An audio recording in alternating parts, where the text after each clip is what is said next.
about I do how wanna Thanksgiving talk came about. I do want to talk about it. First of all, you got to remember, my dear brother, that history, his story. It's It's not our story. When they proclaimed Thanksgiving, it was in Mystic, Connecticut, a tribe of Indian people, the Pequots, that were thriving and surviving. But shortly after, we taught these white people how to farm and how to take care of the land and raise food. They got beside themselves. A few years after they started prospering, they decided that they were going to take their women and their children out to a big field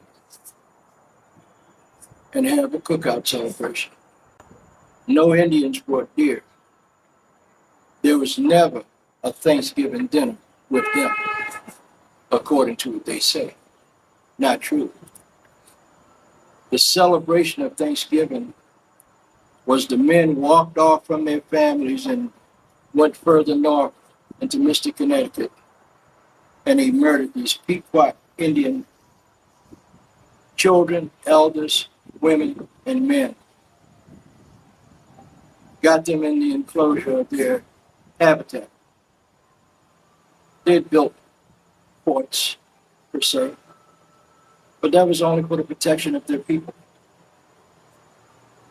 And they trapped them in where they couldn't get out, and they set it on fire, and they burned them to death.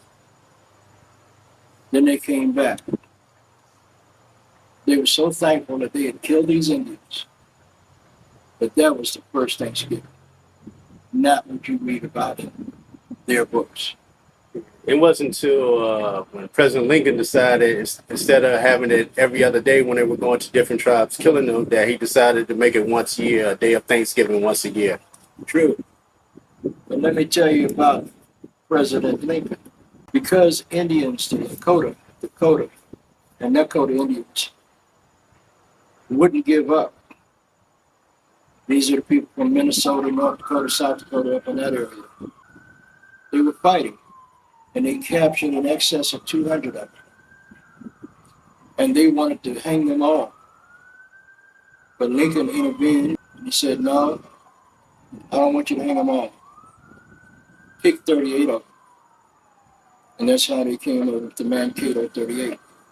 That was the largest mass hanging ever